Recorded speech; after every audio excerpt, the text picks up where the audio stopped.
ദൈവനാമത്തിന് മഹത്വം ഉണ്ടാകട്ടെ. ജീവ നിർവയിലേക്ക് ഏവരെയും സ്വാഗതം ചെയ്തുകൊള്ളുന്നു. വീണ്ടും ഒരു പ്രാവശ്യം കൂടി ദൈവവചനമായി നിൽക്കുവാൻ ഉലകനായ ദൈവം സഹായിച്ചതിനായി തിരുനാമത്തെ സ്തുതിക്കുന്നു. നമ്മുടെ അല്പസമയത്തെ ചിന്തയ്ക്കായി ഒരു വേദഭാഗം വായിക്കാം. നെഹമ്യാവിൻ്റെ പുസ്തകം 5-ാം അധ്യായം 16-ാം വാക്യം. ഞാൻ ഈ മതിലിൻ്റെ വേലയിൽ തന്നെ ഉറ്റിരുന്നു, ഞങ്ങൾ ഒരു നിലവും വിലയ്ക്ക് വാങ്ങിയില്ല. എൻ്റെ ഭൃത്യന്മാരൊക്കെയും ഈ വേലയിൽ ചേർന്ന് പ്രവർത്തിച്ചു പോന്നു. ഞാൻ ഈ മതിലിൻ്റെ വേലയിൽ തന്നെ ഉറ്റിരുന്നു. ദൈവനാമത്തിന് മഹത്വം ഉണ്ടാകട്ടെ. കഴിഞ്ഞ 3 വർഷമായി തുടർച്ചയായി ഈ ശുശ്രൂഷ നടത്തുവാൻ കർത്താവ് സഹായിച്ചു. ജീവൻ നിർവ 3 വർഷം പൂർത്തിയാക്കിയിരിക്കുന്നു. ഇതിന് ഇടയ്ക്ക് 156 വീഡിയോ ചെയ്യുവാൻ കർത്താവ് സഹായിച്ചു. സ്ട്രോക്ക് വന്ന് വലത്തുവശം തളർന്ന് സംസാരശേഷി ഭാഗികമായി നഷ്ടപ്പെട്ട് ഇപ്പോഴും തികച്ചും വ്യക്തമായിട്ടില്ല, പഴയതുപോലെ വന്നിട്ടില്ല എന്നറിയാം. എങ്കിലും ആ നിലയിൽ കഴിഞ്ഞ് എനിക്ക് വീണ്ടും ഇത്രയും വീഡിയോ ചെയ്യുവാൻ കർത്താവ് സഹായിച്ചല്ലോ. ദൈവകൃപയൊന്നു മാത്രം. ഈ ലോകത്തിൻ്റെ ഒരു മാധ്യമത്തെയും ആശ്രയിക്കാതെ, അല്ലെങ്കിൽ ഒരു ടാബ്ലറ്റ് പോലും കഴിക്കാതെ ദൈവിക രോഗശാന്തി മുറുകെ പിടിച്ച് ഇത്രത്തോളം മുന്നോട്ട് പോകാൻ ദൈവം സഹായിച്ചു. ഇത് എൻ്റെ മാത്രം മിടുക്കൊണ്ട് സാധിച്ചതല്ല. ഒന്ന്, അനവധി ആളുകളുടെ പ്രാർത്ഥനയുണ്ട്. വലിയവനായ ദൈവത്തിൻ്റെ നിത്യ പദ്ധതിയിൽ ദൈവം സഹായിച്ചതാണ്. സകല മഹത്വവും കർത്താവിന്. കാരണം എൻ്റെ രോഗം തന്നെയായിരുന്നു. ഞാൻ സ്ട്രോക്ക് വന്ന സമയത്ത് ഇതറിഞ്ഞ പലരും ഒരു കാലത്ത് ഞാൻ അങ്ങേയറ്റം സ്നേഹിച്ചവർ ഇനി അവൻ രക്ഷപ്പെടത്തില്ല, അവൻ്റെ കാര്യം കഴിഞ്ഞു എന്ന് നാടാകെ പ്രചരിപ്പിച്ച നാളുകളുണ്ടായിരുന്നു. എങ്കിലും കർത്താവിനെ എടുത്ത് വീണ്ടും എൻ്റെ അധരങ്ങളെ ബലപ്പെടുത്തി അവൻ്റെ വചനം ഘോഷിപ്പാൻ സഹായിച്ചതിനായി തിരുനാമത്തെ നന്ദിയോടെ സ്തുതിക്കുന്നു. ഇപ്പോൾ യാത്ര ചെയ്യുവാൻ പല സ്ഥലങ്ങളിലും ശുശ്രൂഷിപ്പാൻ ദൈവം ബലപ്പെടുത്തുന്നു. അവൻ്റെ നാമം മഹത്വപ്പെട്ട് ദൈവിക രോഗശാന്തി ഇപ്പോഴും സാധ്യമെന്ന് എൻ്റെ ജീവിതം തെളിയിക്കുന്നു.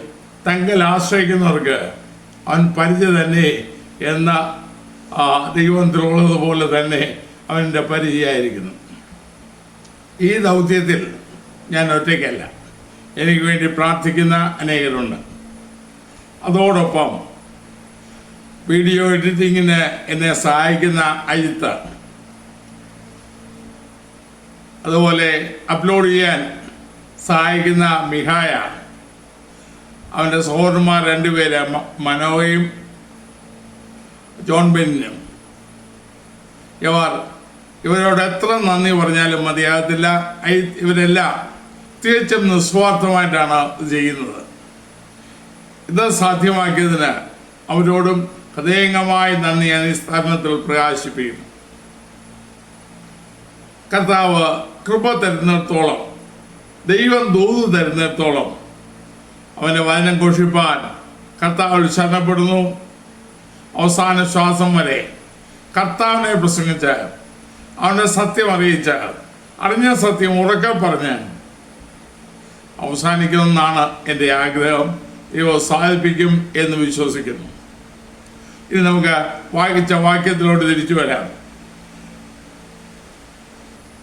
ഉറ്റിരിക്കുക.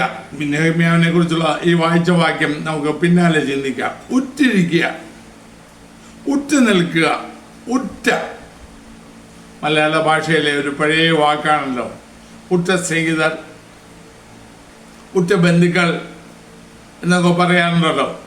അപ്പോൾ ഉറ്റിരിക്കുക പല വിഷയത്തോടുള്ള ബന്ധത്തിൽ ഇതാ ദൈവത്തിൽ ഉപയോഗിച്ചിട്ടുണ്ട്. കർത്താവ് ദൈവത്തിൻ്റെ ആത്മാവ് കഴിഞ്ഞ നാളുകളിൽ ഇതെൻ്റെ ഹൃദയത്തിൽ തരികയും എന്നെ വളരെ ചിന്തിപ്പിക്കുകയും ചെയ്ത ഒരു വേദഭാഗമാണ്. ഞാൻ എൻ്റെ ദൈവവുമായുള്ള ബന്ധത്തിൽ എത്രത്തോളം ഉറ്റിരിക്കുന്നു എന്ന് ചിന്തിപ്പിക്കാൻ ഇതിടയായി. അപ്പോസ്തല പ്രവൃത്തി 1-ാം അധ്യായത്തിൽ കർത്താവ് യേശു സ്വർഗാരോഹണം ചെയ്ത ഉടനെ ശിഷ്യന്മാർ കാണുകയാണ് സ്വർഗാരോഹണം ചെയ്തത്. അവരെ ആകാശത്തേക്ക് ഉറ്റു നോക്കി നിൽക്കുമ്പോൾ എന്ന് കാണാം. അല്ലെങ്കിൽ വളരെ അടുത്ത വളരെ സൂക്ഷിക്കുന്ന ശ്രദ്ധിക്കുന്ന എന്ന അർത്ഥമാണല്ലോ ഉറ്റ എന്നതിന് ഉള്ളത്. അപ്പോൾ വേദപുസ്തകത്തിൽ പ്രത്യേകിച്ച് പുതിയ നിയമത്തിൽ ചില കാര്യങ്ങളുള്ള ബന്ധത്തിൽ ഉറ്റ അടുപ്പം നമുക്ക് വേണം എന്ന് നമ്മെ ഓർപ്പിക്കുന്നു. എന്തൊക്കെയാണെന്ന് പറഞ്ഞല്ലോ. എൻ്റെ അന്താത്മാനോട് ദൈവാത്മാവ് സംസാരിച്ച എന്നെ ഉറപ്പിച്ച ഇന്നും എനിക്കൊരു വെല്ലുവിളിയായിരിക്കുന്ന ചില വേദഭാഗങ്ങൾ ഈ ബന്ധത്തിൽ ചിന്തിപ്പാൻ കർത്താവ് ശരണപ്പെടുന്നു. യാക്കോബ് ലേഖനം 1-ാം അധ്യായം 25-ാം വാക്യം ഒന്ന് വായിക്കാം. സ്വാതന്ത്ര്യത്തിൻ്റെ തികഞ്ഞ ന്യായപ്രമാണം ഉറ്റുനോക്കി അതിൽ നിലനിൽക്കുന്നവനോ കേട്ട് മറക്കുന്നവനല്ല, പ്രവൃത്തി ചെയ്യുന്നവനായി താൻ ചെയ്യുന്നതിൽ ഭാഗ്യവാനാകും. സ്വാതന്ത്ര്യത്തിൻ്റെ തികഞ്ഞ ന്യായപ്രമാണം ഉറ്റുനോക്കി. അതിൻ്റെ ശരിക്കും പറഞ്ഞാൽ 21-ാം വാക്യം മുതൽ താഴോട്ട് വായിച്ചാൽ ദൈവവചനത്തെ എങ്ങനെ സമീപിക്കുന്നു എന്ന് കാണാം. രണ്ട് രീതിയിലുള്ള സമീപനത്തെ രണ്ട് രീതിയിൽ ഉള്ള സമീപനം അവിടെ പറയുന്നുണ്ട്. 21-ാം വാക്യത്തിൽ ആകയാൽ എല്ലാ അഴുക്കും ദുഷ്ടതയുടെ ആധിക്യവും വിട്ട് നിങ്ങളുടെ ആത്മാക്കളെ രക്ഷിപ്പാൻ നീതി ശക്തിയുള്ളതും ഉൾനടന്നതുമായ വചനം സൗമ്യതയോടെ കൈക്കൊള്ളുവീൻ. 12-ാം വാക്യത്തിൽ ദൈവവചനം താൽ നമ്മെ വീണ്ടും ജനിപ്പിച്ചിരിക്കുന്നു എന്ന് പറഞ്ഞിട്ട് ആ വചനം അത് നമ്മുടെ ഉൾനടതാണ്. അതെങ്ങനെ കൈക്കൊള്ളണം എന്ന് പറയുന്നു. സൗമ്യതയോടെ കൈക്കൊള്ളുവീൻ. എന്ത് വിട്ടിട്ട് എല്ലാ അഴുക്കും ദുഷ്ടതയുടെ ആധിക്യവും വിട്ട് ആത്മാക്കളെ രക്ഷിപ്പാൻ ശക്തിയുള്ളതും ഉൾനട്ടതുമായ വചനം, അകത്ത് നട്ട വചനം സൗമ്യതയോടെ കൈക്കൊള്ളി. എന്നിട്ട് അടുത്ത വാക്യങ്ങളാണ് രണ്ട് രീതിയിൽ അതിനെ കാണുന്ന ആളുകളെ കുറിച്ച് പറയുന്നത്. 23-ാം വാക്യത്തിൽ തൻ്റെ മുഖം കണ്ണാടിയിൽ നോക്കുന്നതിനെ കുറിച്ച് പറയുന്നു. അവൻ ആരാണെന്നും പറയുന്നു. ഒരുത്തൻ വചനം കേൾക്കുന്നെങ്കിലും അനുഷ്ഠിക്കാതിരുന്നാൽ അവൻ തൻ്റെ സ്വാഭാവിക മുഖം കണ്ണാടിയിൽ നോക്കുന്നതിനോട് തുല്യൻ. അപ്പോൾ ഓടി വന്നു കണ്ണാടിയിൽ നോക്കി മുഖത്തിന് കുഴപ്പമില്ലെന്നും പറഞ്ഞ് പോകുന്ന ആളിനോട് തുല്യൻ എന്ന് പറയുന്നു. അവന് താൻ ഇന്നേറ്റ് പോകുന്നു, കണ്ടച്ച് പോകുന്നു, ഇന്നേറ്റ് പോകുന്നു, മറന്നു പോകുന്നു. ഇങ്ങനെയുള്ള ആളുകൾ ഒത്തിരിയുണ്ട്. ഇന്ന് ഭൂരിപക്ഷവും അതാണ്. ഗൗരവമേറിയ നമ്മുടെ നിത്യതയെ ബാധിക്കുന്ന ദൈവവചനം നമ്മോട് സംസാരിക്കുമ്പോൾ അതിനെ നിസ്സാരമായി കണ്ട് നല്ല പ്രസംഗമാ, കാര്യമൊക്കെ ശരിയാ എന്നും പറഞ്ഞ് അവഗണിക്കുന്ന ധാരാളം അങ്ങനെയുള്ള ആളുകളാണല്ലോ കൂടുതൽ ഇന്നത്തെ ആത്മീയ മണ്ഡലത്തിൽ. എന്നാൽ അടുത്ത് പറയുന്നു 25-ാം വാക്യത്തിൽ സ്വാതന്ത്ര്യത്തിൻ്റെ തികഞ്ഞ ന്യായപ്രമാണം. അപ്പോൾ ഈ വചനത്തിൻ്റെ പ്രത്യേകത ഇത് സ്വതന്ത്രമാക്കിയ തികഞ്ഞ പ്രമാണമാണ്. കാരണം അതിൻ്റെ 17-ാം വാക്യത്തിൽ 1-ാം വാക്യത്തിൽ അപ്പോസ്തലൻ പറയുന്നുണ്ട്, എല്ലാ നല്ല ദാനവും തികഞ്ഞ വരമൊക്കെയും ഉയരത്തിൽ നിന്ന് വെളിച്ചങ്ങളുടെ പിതാവിൽ നിന്ന് ഇറങ്ങി വരുന്നു. അപ്പോ വെളിച്ചങ്ങളുടെ പിതാവിൽ നിന്ന് വന്ന ഉയരത്തിൽ നിന്ന് വന്ന വചനം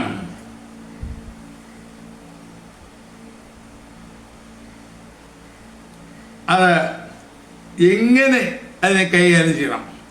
അത് സ്വാതന്ത്ര്യം നൽകുന്നതാണ്, സ്വാതന്ത്ര്യമാക്കിയതാണ്, ജീവിതത്തെ രൂപാന്തരപ്പെടുന്നതാണ്, നമുക്ക് നിത്യജീവൻ പ്രദാനം ചെയ്യുന്നതാണ്. ഞാൻ നിങ്ങളോട് സംസാരിച്ച വചനം തന്നെ ജീവനും ആത്മാവും എന്ന കർത്താവ് പറഞ്ഞല്ലോ. അപ്പോ ഈ വചനത്തെ ഇത് സ്വാതന്ത്ര്യത്തിന്റെ തികഞ്ഞ ന്യായപ്രമാണം, യാതൊരു കുറവുമില്ലാത്ത, എന്നേക്കും നിലനിൽക്കുന്ന, സ്വർഗത്തിൽ എന്നേക്കും സ്ഥിരമായ ദൈവവചനം നാം എങ്ങനെ അതിനെ കൈകാര്യം ചെയ്യണം എന്ന പുസ്തകം പറയുന്നു. ഉറ്റുനോക്കി ഏറ്റവും അടുത്ത ഉറ്റുനോക്കുക എന്ന് പറഞ്ഞാൽ പരിസരം മറന്ന് ഒരു ബിന്ദുവിൽ കേന്ദ്രീകരിച്ച ശ്രദ്ധ അല്ല, ഒരു ബിന്ദുവിൽ കേന്ദ്രീകരിക്കുന്ന പോലെ ദൈവവചനത്തെ ഉറ്റുനോക്കി അതിൽ നിലനിൽക്കുന്നവൻ, മറ്റു വാക്കിൽ പറഞ്ഞാൽ വചനത്തെ വചനമായി അംഗീകരിച്ച് ദൈവവചനമായി അംഗീകരിച്ച് തികഞ്ഞ ഗൗരവത്തോടെ 1 തെസ്സലോനിക്കർ അപ്പോസ്തലൻ പൗലോസ് പറഞ്ഞ പോലെ ഞങ്ങൾ പ്രസംഗിച്ച ദൈവത്തിന്റെ വചനം മനുഷ്യന്റെ വചനമായിട്ടല്ല, സാക്ഷാലാകുന്ന പോലെ ദൈവവചനമായി തന്നെ നിങ്ങൾ കൈക്കൊണ്ടതിൽ ഞങ്ങൾ ദൈവത്തെ സ്തുതിക്കുന്നു. എന്നിട്ട് അടുത്ത വാക്കിയതാണ് 1 തെസ്സലോനിക്കർ 2-ാം അധ്യായത്തിലാണെന്ന് തോന്നുന്നു. വിശ്വസിക്കാൻ നിങ്ങൾ അത് വ്യാപരിച്ചുകൊണ്ടിരിക്കുന്നു, ദൈവവചനം വ്യാപരിക്കുന്നു. അപ്പൊ സ്വാതന്ത്ര്യത്തിൽ എന്ന് അപ്പോസ്തലൻ ഇവിടെ പറയുന്നു, അതിൽ നിലനിൽക്കുന്നവനോ കേട്ടു മറക്കുന്നവനല്ല, പ്രവൃത്തി ചെയ്യുന്നവനായി താൻ ചെയ്യുന്നതിൽ ഭാഗ്യവാനാകും. കഴിഞ്ഞിടയ്ക്ക് എൻ്റെ പുസ്തകത്തെ കുറിച്ച് ശ്രദ്ധിച്ചു, ഗാഡ്സ് സ്മഗ്ലർ, ദൈവത്തിന്റെ കള്ളക്കടത്തുകാരൻ എന്നൊരു പുസ്തകം. ഇരുമ്പുമരയ്ക്കുള്ളിൽ വേദപുസ്തകം നിരോധിക്കപ്പെടുന്ന രാജ്യങ്ങളിൽ 30 വർഷം വേദപുസ്തകം കള്ളക്കടത്ത് നടത്തിയ ഒരു മനുഷ്യനെ കുറിച്ച് ഒരു സംഭവം. അപ്പൊ അതില് 16 വർഷമായി വേദപുസ്തകം, സ്വന്തമായി വേദപുസ്തകം ഇല്ലാതിരുന്ന ഒരു ഭാഷയെക്കുറിച്ച് ഞാൻ വായിച്ചു കേട്ടു. അദ്ദേഹത്തിന് പുസ്തകം കയ്യിൽ കിട്ടിയപ്പോൾ എന്ത് ചെയ്യണമെന്നറിയാതെ അതിനകത്ത് ആൾ തുള്ളുന്നു. റോമാലേഖനം മുഴുവൻ ഒരാൾ മനഃപ്പാഠം പഠിച്ചു എന്ന്. കാരണം ദൈവത്തിന്റെ സവിശേഷത, അതിനോടുള്ള സ്നേഹം. ചൈനയിലേക്ക് 10 ദശലക്ഷം വേദപുസ്തകം ഒരു ബാർജിൽ അവർ കടത്തിയെന്ന് വായിച്ചാൽ അത്ഭുതപ്പെട്ടു, വിശ്വസിക്കാൻ പറ്റുന്നില്ല. പക്ഷെ സത്യമാണ്. 30 വർഷവും ഒരിക്കൽ പോലും പിടിക്കപ്പെടാതെ ദൈവം തന്നെ സൂക്ഷിച്ചു എന്നും കാണാം. എന്ന് ഞാൻ അങ്ങനെ വായിച്ചു. അപ്പോ ഒന്ന് ചെന്ന് ദൈവവചനത്തെ അതിന്റെ ഗൗരവത്തിൽ ഉൾക്കൊണ്ട്, ഉറ്റുനോക്കി എന്ന് പറയുമ്പോൾ ഗൗരവത്തിൽ ഉൾക്കൊണ്ട് ഇതെന്നോടുള്ള ദൈവത്തിന്റെ ആലോചനയാണ്, ദൈവത്തിന്റെ കൽപ്പനയാണ്, ഞാൻ അനുസരിച്ചേ പറ്റത്തുള്ളൂ. എന്നെ സ്നേഹിച്ച ദൈവം കർത്താവ് തന്നല്ലോ എന്നുള്ള ബോധ്യത്തോടെ അത് ഉറ്റുനോക്കി സകല ശ്രദ്ധയോടും സകല ജാഗ്രതയോടും കൂടെ അതിനെ ഉറ്റുനോക്കി അത് ചെയ്യുക, അതിൽ നിലനിൽക്കുക, അത് ചെയ്യുക. അപ്പൊ ഈ തികഞ്ഞ പ്രമാണം അത് ഉറ്റുനോക്കി സകല ജാഗ്രതയോടും കൂടെ സകല ശ്രദ്ധയോടും കൂടെ മറ്റൊന്നും ശ്രദ്ധിക്കാതെ ഇത് ഉറ്റുനോക്കി, ഇത് എന്നോടുള്ള എൻ്റെ ദൈവത്തിൻ്റെ കൽപ്പനയാണ്. അവൻ എന്നെ സ്നേഹിച്ച്, അവിടുത്തെ പുസ്തകത്തിൽ മോശ പറഞ്ഞ പോലെ ദൈവം തന്റെ ജനത്തെ സ്നേഹിക്കുന്നു. അഗ്നിമയമായ പ്രമാണം അവന്റെ വലങ്കയിൽ ഉണ്ടായിരുന്നു. അപ്പോ അത് അഗ്നിമയമെങ്കിൽ, അല്ലെങ്കിൽ അക്ഷരമായി കൊത്തിയ അന്നത്തെ പഴയ പ്രമാണം അഗ്നിമയമായിരുന്നെങ്കിൽ ഇതെത്രയോ തേജസ്സുള്ളത്. കാരണം ഇത് തികഞ്ഞ പ്രമാണം. അത് വിവരിക്കാൻ എനിക്ക് സമയം അനുവദിക്കുന്നില്ല. സ്വാതന്ത്ര്യത്തിൻ്റെ തികഞ്ഞ പ്രമാണം ഇതിലെല്ലാം ഉണ്ട്. ദൈവാത്മ സഹായത്താൽ നാം അത് ഗ്രഹിക്കുമ്പോൾ ദൈവിക മർമ്മങ്ങൾ മനസ്സിലാക്കുവാനിടയാകുമല്ലോ. ഈ തികഞ്ഞ പ്രമാണം എങ്ങനെയും കൈകാര്യം ചെയ്യാനല്ല, ഇത് തോന്നിയ പോലെ അലസമായി, അതാണല്ലോ മോളിൽ കാണുന്നത്, അലസമായി അജാഗ്രതയോടെ അവഗണനയോടെ മനസ്സോടെ കൈകാര്യം ചെയ്യുന്ന ഒത്തിരി പേരുണ്ട്. അവരാരും ഭാഗ്യവാനാകുമെന്ന് പറയുന്നില്ല. ഉറ്റുനോക്കി അതിൽ നിലനിൽക്കുന്നവനോ ഈ പ്രമാണത്തിൽ നിലനിൽക്കുന്നവനോ ഉറ്റുനോക്കിയെങ്കിലേ, അല്ലെങ്കിൽ സർവശ്രദ്ധയോടും കൂടെ ഇത് ധ്യാനിച്ച്, ഇത് വായിച്ച്, ഇത് കേട്ട്, ഇത് പഠിച്ച് ഇതിൽ നിലനിൽക്കുന്നവൻ, അടുത്ത് പറയുന്നു, കേട്ട് മറക്കുന്നവനല്ല, പ്രവൃത്തി ചെയ്യുന്നവനായി, പ്രായോഗിക പാത്രത്തിൽ കൊണ്ടുവന്നവനായി, ജീവിതത്തിൽ വെളിപ്പെടുത്തി. വചനം ജഡമായി തന്നെ യിരെമ്യാവ് പറഞ്ഞ പോലെ, ഞാൻ നിന്റെ വചനങ്ങളെ കണ്ടെത്തി ഭക്ഷിച്ചിരിക്കുന്നു. നിന്റെ വചനങ്ങൾ, എനിക്ക് സന്തോഷമുണ്ട്, ഹൃദയത്തിന് ആനന്ദവുമായി ദൈവവചനത്തിൽ സന്തോഷിക്കുന്ന. അല്ലെങ്കിൽ ഇത് ഉറ്റുനോക്കുന്ന വ്യക്തി, ഇതിൽ ഉറ്റു നിൽക്കുന്ന വ്യക്തി, ഉറ്റുനോക്കുന്നവൻ അതിൽ ഉറ്റു നിൽക്കും. അതാണല്ലോ ആ 25-ാം വാക്യത്തിന്റെ സത്ത. ഉറ്റുനോക്കുന്നവൻ ഉറ്റു നിൽക്കും. അവത് കേട്ട് മറക്കുകയില്ല. അതവന്റെ ജീവിതത്തിന് ഭാഗമാകും. അതവൻ ആനന്ദം നൽകും. പ്രവൃത്തി ചെയ്യുന്നവനായി താൻ ചെയ്യുന്നതിൽ ഭാഗ്യവാനാകും. ഒന്ന് ചിന്തിച്ച് നോക്കണേ, നാം ഇങ്ങനെ ചെയ്യുന്നുണ്ടോ? ദൈവത്തെ എത്ര അജാഗ്രതയോടാണ് ഈ ശ്രേഷ്ഠമേറിയ പ്രമാണത്തെ, തേജസ്സിന്മേൽ തേജസ്സുള്ള പ്രമാണത്തെ, തികഞ്ഞ സ്വാതന്ത്ര്യം നൽകുന്ന പ്രമാണത്തെ, നൽകിയ പ്രമാണത്തെ നാം എങ്ങനെ കൈകാര്യം ചെയ്യുന്നു? എങ്ങനെ നാം ഇതിൽ ഊട്ടി നിൽക്കുന്നോ? ഇതിനൊക്കെ ഉറ്റുനോക്കി ഇതിന്റെ ആഴങ്ങൾ ഗ്രഹിച്ച് നമ്മുടെ ജീവിതത്തിൽ പകർത്തി അത് മുറുകെ പിടിച്ച് പ്രായോഗികമാക്കിക്കൊണ്ട് ഭാഗ്യവാന്മാരെ നിലയിലേക്ക് മാറുന്നു. അപ്പൊ സ്വാതന്ത്ര്യത്തിന്റെ തികഞ്ഞ പ്രമാണത്തെ ഉറ്റുനോക്കുന്നവൻ താൻ ഇന്ന രൂപമാണെന്നുള്ളത് മറന്നു പോകത്തില്ല. അവൻ ചതിക്കപ്പെടും. ഉറ്റുനോക്കുന്ന ഒരിക്കലും ചതിക്കപ്പെടുകയില്ല. അല്ലെങ്കിൽ മോളിൽ എഴുതിയിരിക്കുന്ന തന്നെ ചതിക്കാതെ വചനം കേട്ട് ധാരാളം പ്രസംഗം കേൾക്കുന്നു, ധാരാളം ഉപദേശം കേൾക്കുന്നു.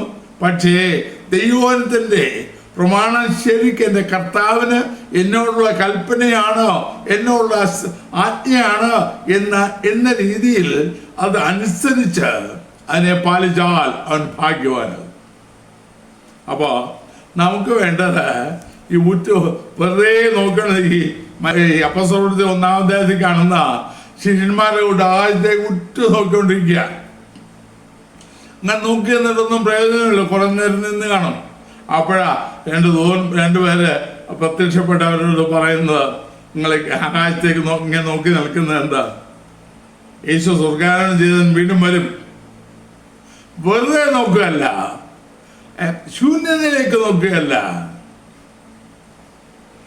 അവൻ തന്ന പ്രമാണത്തെ ഉറ്റുനോക്കി അതിൽ അത് ജീവിതത്തിൽ പകർത്തി അത് നമ്മിൽ പ്രായോഗികമായി തീർന്നു. അതിന് ഫലം കൊടുക്കുവാൻ ദൈവത്തിൻ്റെ ആത്മാവ് നമ്മെ സഹായിക്കട്ടെ. കൂടുതൽ വിശദീകരിക്കുന്നുണ്ടെങ്കിലും വിസ്താരഭയത്താൽ അത് നിർത്തുകയാണ്.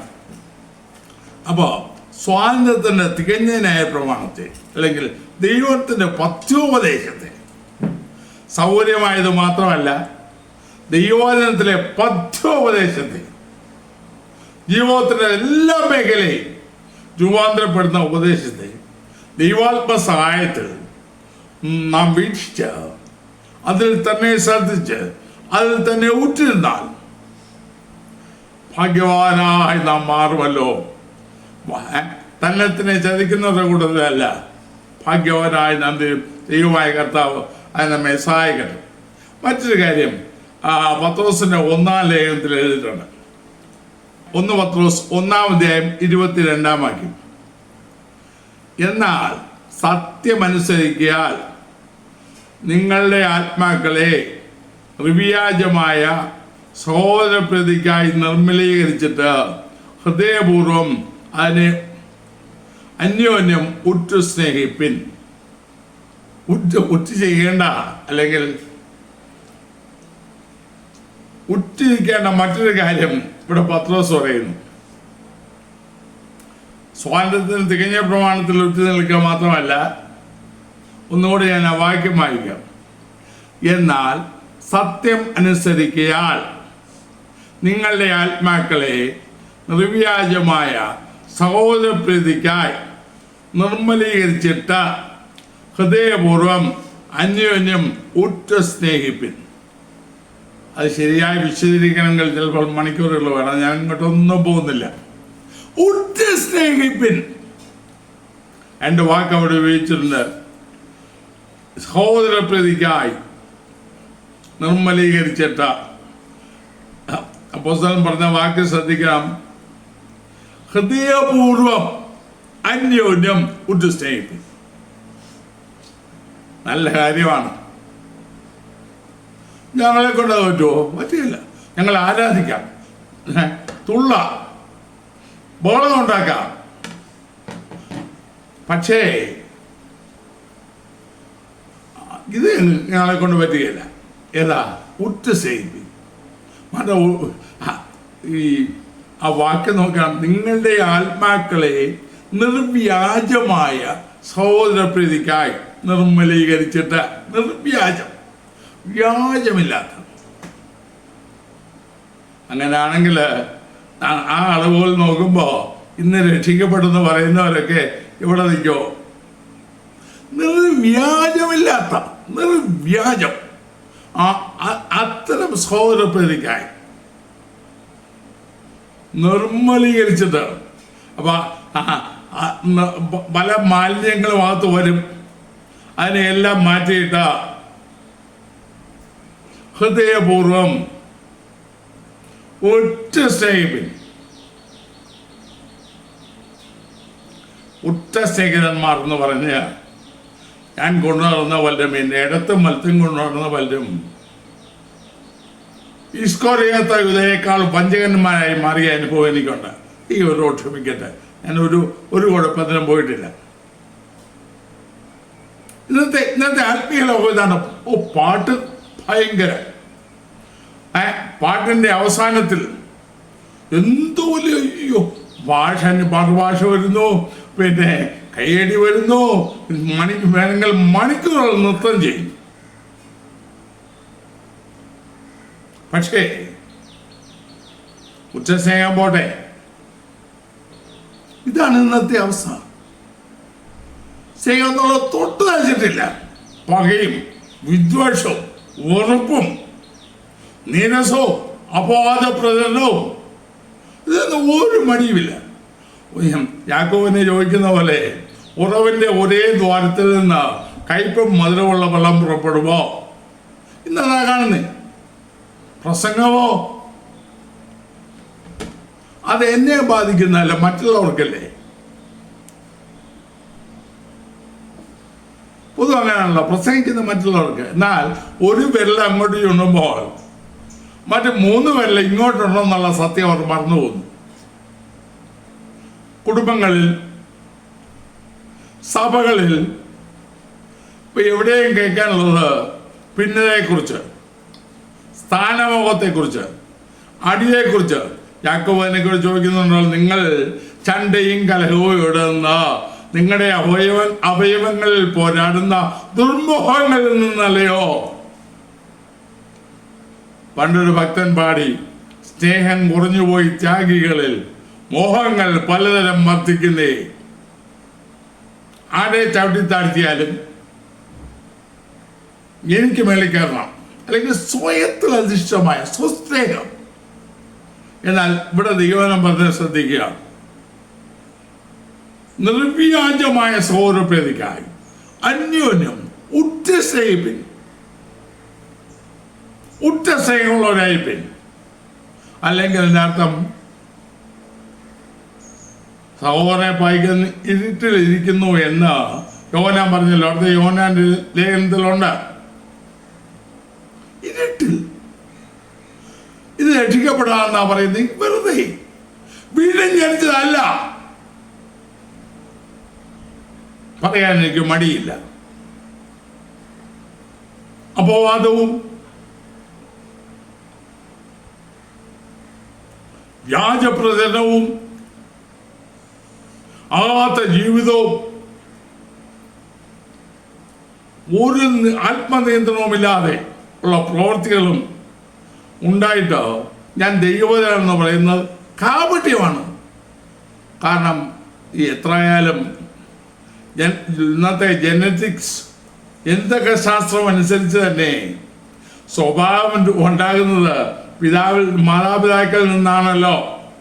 ഒന്ന് ഭൂരിപക്ഷം, ബാക്കിയുള്ളതല്ലേ ഉള്ളൂ പരിസരങ്ങളിൽ നിന്ന് ലഭിക്കുന്നത്. അല്ലെങ്കിൽ ഇൻബോണും അക്വയർഡും ജനിതക സ്വഭാവവും ജന്മനായുള്ള സ്വഭാവവും ആർജിച്ച സ്വഭാവവും. അപ്പോൾ ദൈവത്തിൽ ജനിച്ചവന് ദൈവ സ്വഭാവം കാണും, അവന് മാത്രമേ സ്നേഹിക്കാൻ കഴിയുള്ളൂ. ഇന്ന് ഡിവോഴ്സ് വ്യാപിക്കുന്നു. വിവാഹം കഴിഞ്ഞ് 6 മാസം കഴിയുമ്പോഴേക്ക് ഡിവോഴ്സ്. വിശ്വാസികൾ വലിയ വിശ്വാസിയാ, ഡിവോഴ്സ്. എന്താ കാരണം? വീണ്ടും ജനിച്ചതല്ല, പിതാവിൻ്റെ സ്നേഹമില്ല, ദൈവസ്നേഹമില്ല, സ്വസ്നേഹികൾ.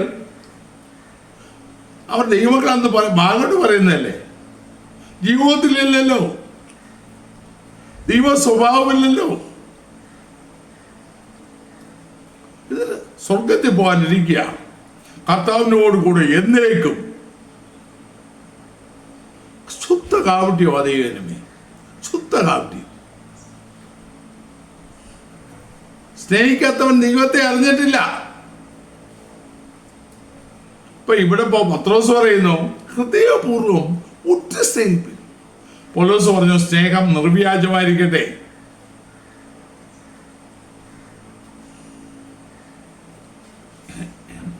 ഈ ഒരു പഴഞ്ചൊല്ല് തെക്കൻ ഭാഗത്ത് പറയും, ഏട്ടിൽ അപ്പിടി പായറ്റിലിപ്പിടി. അല്ലെങ്കിൽ രേഖയിലൊക്കെ എങ്ങനെയുണ്ട്, പക്ഷേ പ്രവൃത്തിയിൽ ഇങ്ങനെ. ദൈവസ്നേഹം ഉള്ളിലില്ലെങ്കിൽ അവൻ ദൈവത്തിന് ജനിച്ചവനല്ല, അവൻ പിശാചിന്റെ മോനാണ്. പാസ്സാണെങ്കിലും വലിയ പാസ്സാണെങ്കിലും വലിയ ബീജപ്രവൃത്തി ചെയ്യുന്നതാണ്. പൗലോസ് പറഞ്ഞത്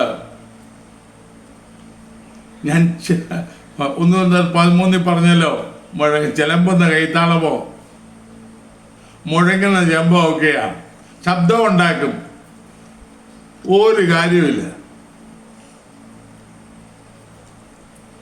ഇന്നത്തെ അവസ്ഥ ഇതല്ലേ, എത്ര പരിതാപനം. മാത്രമല്ല കാലത്തിനനുസരിച്ച് മാറുന്നതല്ലല്ലോ ദൈവവചനം. ഞാൻ ദിവസങ്ങളൊക്കെ ചിന്തിക്കും. അപ്പോൾ ദൈവവചനത്തിൽ നിലനിൽക്കുക, അല്ലെങ്കിൽ നമ്മൾ ആദ്യം ചിന്തിച്ച പോലെ കേട്ട് ചെയ്യുന്ന ദൈവവചനത്തിൽ നിലനിൽക്കുന്ന ദൈവ പൈതല് അവനുള്ള അടുത്ത അനുഭവമായിരിക്കും ഉറ്റ് സ്നേഹിക്കാൻ. അവന് കുഴപ്പമില്ല, കാരണം അവൻ ദൈവനോട് പറയുന്നു, ദൈവാത്മാവിനോട് സംസാരിക്കുന്നു. അത് കേട്ട് അതിൽ ഉറ്റു നോക്കിയാൽ അവന് ഈ ഉറ്റ് സ്നേഹിപ്പീൻ എന്ന് പറഞ്ഞത് ഭാരമല്ല. അല്ലാത്തവർക്ക്, കേട്ട് മറക്കുന്നവർക്ക് ഉറ്റ് സ്നേഹിപ്പീൻ എന്ന് പറഞ്ഞാൽ കടങ്കഥ പോലെ തോന്നാം. നിർഭാഗ്യവശാൽ ഇന്ന് ഇതാണ് കാണുന്നത്.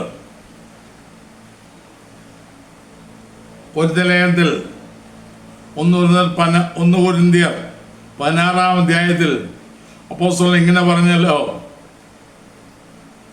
കർത്താവിനെ സ്നേഹിക്കാത്തവൻ ഏവനും ശപിക്കപ്പെട്ടവൻ. കർത്താവിനെ സ്നേഹിക്കാത്തവൻ. എഫേസ്യരുടെ 6-ാം അധ്യായത്തിൽ ഒരു വാക്കുണ്ട്, നമ്മുടെ കർത്താവിനെ അക്ഷയമായി സ്നേഹിക്കുന്നവരോട്. ദൈവത്തെ സ്നേഹിച്ചാൽ, ദൈവവചനത്തെ സ്നേഹിച്ചാൽ, അതിൽ ഉറ്റു നിന്നാൽ നമുക്ക് ഈ രണ്ടാമത് പറഞ്ഞ സ്നേഹത്തിൽ ഒട്ടു നിൽക്കുന്ന ഭാരമാകത്തില്ല.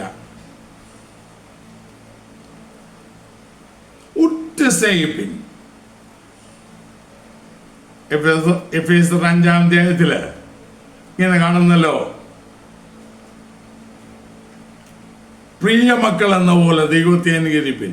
ക്രിസ്തുവും നിങ്ങളെ സ്നേഹിച്ച ദൈവത്തിന് തന്നെത്താൻ സൗരഭ്യാസനായി യാഗമായി അർപ്പിച്ചതുപോലെ സ്നേഹത്തിൽ നടപ്പീൻ.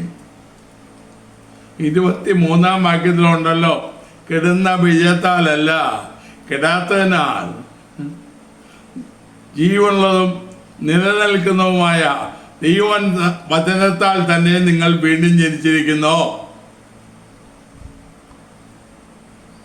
യാക്കോബ് ആദ്യം ഇത് പറഞ്ഞു, പിന്നെ ഉറ്റുനോക്കുന്നതിനെ കുറിച്ച് പറഞ്ഞു.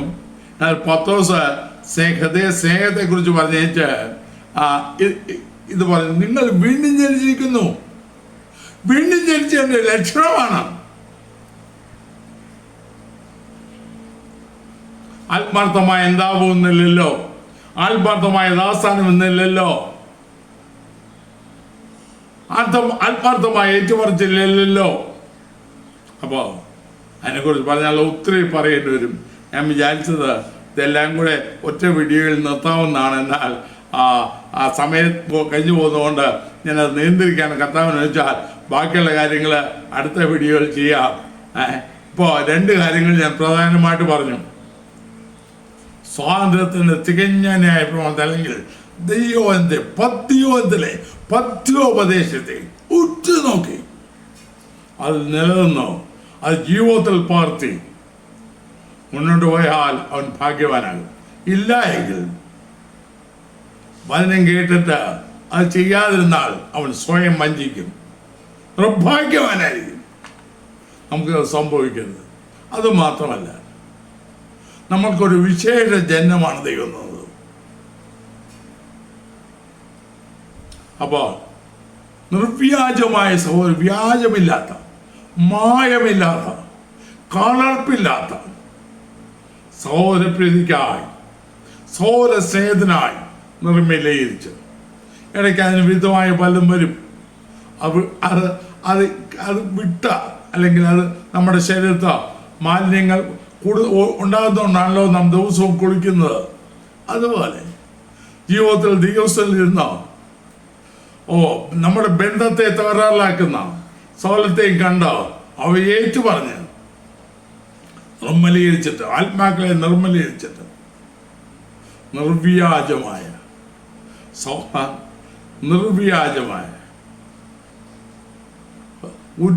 അന്യോന്യം ഉറ്റ സ്നേഹിപ്പി. എല്ലാത്തിനും എന്ത് പറഞ്ഞല്ലോ, അന്യോന്യം ഒടുക്കികളെ അതിൽ പാട്ട് സൂക്ഷിച്ചുകൊള്ളി. ഇന്ന് അന്യോന്യം ഒടുക്കുന്ന കാലത്തിലാണ് നാം വന്നിരിക്കുന്നത്. അത് ദൈവികമല്ല.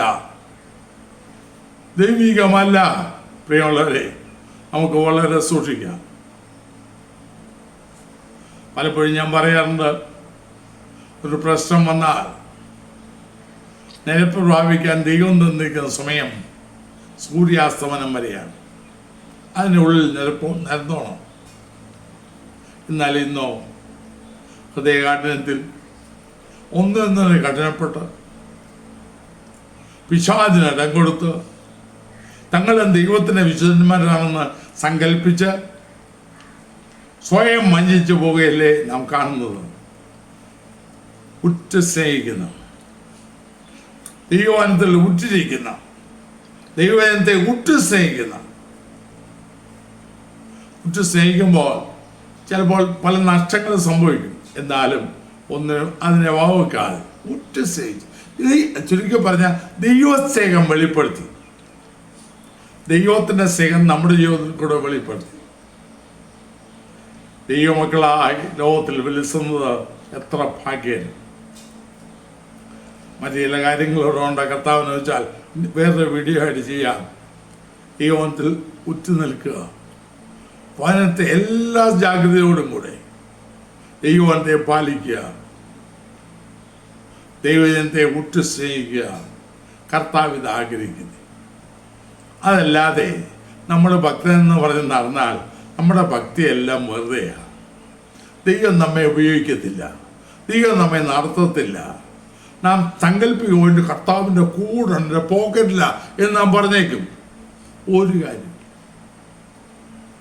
ദൈവവചനത്തെ അനുസരിക്കാത്ത ഒരു വ്യക്തിക്കും, അവൻ എഴുതി തന്ന പ്രമാണത്തിന് കീഴ്പ്പെടാത്ത ഒരു വ്യക്തിക്കും ദൈവത്തിന് സഹായം കിട്ടത്തില്ല.